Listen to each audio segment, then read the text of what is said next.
Я устал. Устал заходить в Frogpunk, и я такой не один. 80 тысяч игроков, казалось бы, просто исчезают за пару недель. На релизе игра была на пике Стима, набрав 110 тысяч единовременно играющих пользователей, а теперь их всего 11 тысяч. Что заставило упасть онлайн игры настолько сильно всего за один месяц? Неужели Frogpunk уже не спасти? Поможет ли первый серьезный киберспортивный турнир с хорошим денежным призом Frogpunk? И как разработчики хотят избавиться от всех проблем, связанных с пингом, сетевыми ошибками и потерей пакетов. В этом видео мы рассмотрим основные проблемы Frogpunk, их решения и возможные проблемы, вытекающие из этих решений. Новый сезон, выпуск нового персонажа, возможное возвращение онлайна и письмо от разработчика. Оставайтесь до конца, и я расскажу, что реально может спасти Frogpunk от скорого закрытия. Рафлан, здорово, с вами как всегда Малурчик. Я провел в игре уже под сотню часов, и это странно, ведь я никогда не был фанатом Valorant, CSGO 2 или Battlefield, которые я дропнул, поиграв буквально пару часов. Да-да, я существую. Я не подозревал, что буду играть в шутеры, но вдруг в моей жизни появляется Frogpunk. Дело в том, что я ненавижу игры по типу Ариха или Пагба. Все эти системы рандомных оружий и так далее мне не заходят. Но в Frogpunk есть уникальная карточная система, которая по какой-то причине мне показалась интересной. Я все это рассказываю, чтобы вы поняли, что Frogpunk действительно зацепил меня на фоне других шутеров. Несмотря на это, давайте объективно взглянем правде в глаза и поговорим о минусах игры. Интерфейс в игре просто ужасен. За примером далеко ходить не нужно. Вот главное меню. Впервые зайдя в игру, я несколько минут искал кнопку «Играть». А вот она, полностью сливающаяся с фоном кнопочка. Кнопка находится на традиционном месте, но она незаметна.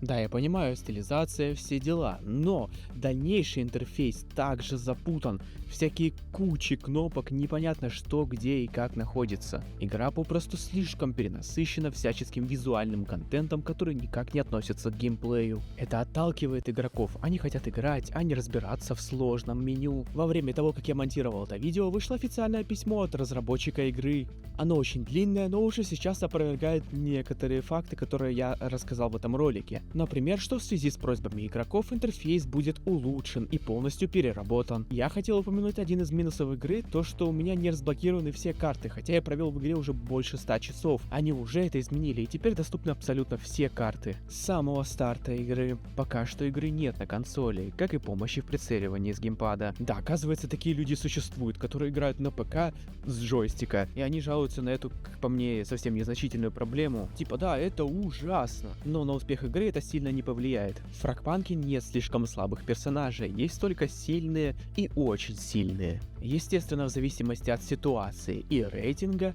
различные лансеры будут раскрываться по-своему. Хотя разработчики и вводят практически каждый день новые хотфиксы и патчи, я думаю, что споры насчет плохого баланса не утихнут никогда. Самая главная проблема Frogpunk, о которой я слышал еще до захода в игру, это ее неткод. Сервера игры. Если по-простому, с ними что-то не так. Ситуации, где на тебя вылетает противник, ты попадаешь прямо в него, но урон не засчитывают и ты умираешь, у меня скопились просто сотни. А когда смотришь реплей своей смерти от лица противника, ты на нем даже не выстрелил. У меня пинг 80, но многие игроки жалуются на то, что по непонятным причинам их пинг скачет до 200-300, что просто неиграбельно и непонятно, из-за чего это происходит. Разрабы знают об этой проблеме, и когда у вас в матче держится долго большой пинг, вам на внутриигровую почту приходит официальное письмо от разработчиков с просьбой установить стороннюю программу. Эта программа якобы должна помочь вам уменьшить пинг в игре. С другими играми эта программа вроде как работает платно, а это так щедро раздается на целых 100 с чем-то дней. При активации этой программы ваш пинг должен по волшебству уменьшаться. Кстати, без активации буста этой программой игра не пускает меня даже дальше главного меню. Но это отнюдь не проблема игры.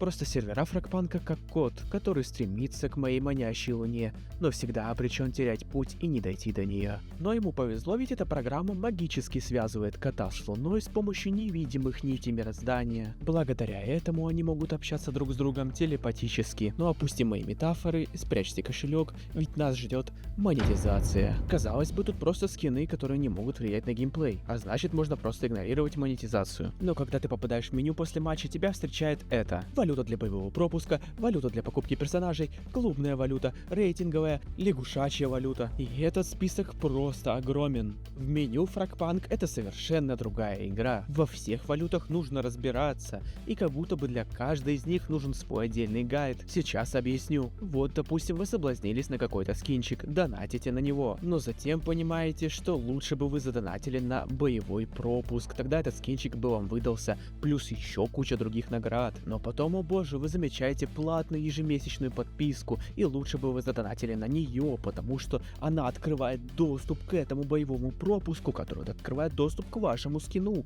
что намного выгоднее. Если вы думали, что все так просто, то нет. В магазине есть спрятанное секретное ежемесячное предложение, на которое вы можете задонатить. И это будет естественно выгоднее, чем те два действия, которые вы совершили ранее. Это такой грубый пример, но в целом показывает, что происходит в игре. Чтобы понять, какую покупку вам максимально выгодно совершить и при этом не задонатить, вам придется поиграть в игру десятки часов и понять все механики этих валют. Конечно, вундеркинды, играющие по большей части в меню, а не в самой игре в матчах, будут меня упрекать за то, что я рассказал все неправильно. И на самом деле сидеть в меню и тыкать кнопочки это очень увлекательно. В общем, в Frogpunk ты можешь спокойно задонатить неправильно. В игре есть каждодневные задания и сезонные квесты, которые вынуждают тебя играть не на победу, а просто за опыт. Это как в мобильном гейминге, только в многопользовательском шутере. Например, я зашел в паблик покатать, но тут вижу, что у меня задание нанести 500 урона с пулемета, пролить первую кровь и сыграть на одном из 3 персонажей. Первого персонажа у меня нету, второго уже заняли, а третьего я просто ненавижу. Но я беру персонажа, которого ненавижу, оружие, которое мне не нравится, и бегу напролом, пытаясь пролить первую кровь. Или вот, например, после такого паблика я пошел в рейтинг, потому что накопил кучу очков защиты рейтинга, и теперь мне буквально не страшно поражение, и я могу выполнять эти еженедельные задания.